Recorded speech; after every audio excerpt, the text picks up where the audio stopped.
emphasized the barbarity of American flame tactics, painting them as war crimes and stoking hatred.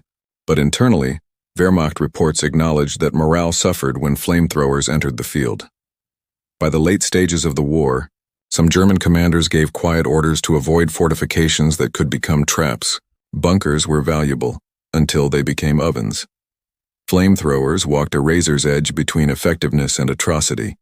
Even during the war, questions arose about whether such weapons violated the laws of war or crossed moral thresholds that no side should breach. The 1925 Geneva Protocol banned the use of chemical and biological weapons, but it made no mention of flamethrowers.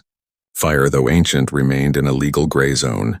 The United States, Germany, Britain, and Japan all used flame weapons in various forms throughout World War II. Yet, only in specific contexts, particularly bunker clearing and anti-fortification use, but the moral implications were never far from the minds of those on the ground. American medics and chaplains frequently wrote about the psychological toll on flamethrower operators. Some refused to speak about their actions.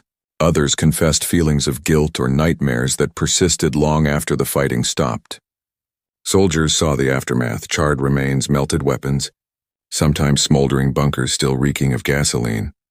In one report from the Battle of Brest, a U.S. corporal described a scene where a bunker had been cleared with fire. The interior was blackened, the bodies unrecognizable, and pinned to the wall, untouched by the flames, was a child's drawing, likely stolen from a French village and hung as a trophy. These moments haunted men more than gunfire or artillery ever could. In 1945, as the war neared its end, internal discussions began in Allied circles about the future of flamethrowers. They were effective, but were they humane? The debate would continue into the post-war years, eventually contributing to broader restrictions in modern warfare. Yet in the brutal calculus of total war, flamethrowers had done what few other weapons could. They ended resistance quickly. They crushed the enemy will, and they reminded the world that fire, once unleashed, burns far beyond the battlefield. The air was cold and damp on the morning of November 18, 1944, as the U.S. 28th Infantry Division prepared for another advance in the nightmare of the Hurtgen Forest, a dense, miserable expanse of twisted trees and hidden death along Germany's western border.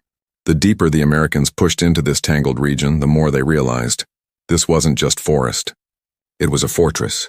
They were facing the Siegfried Line, a massive defensive network of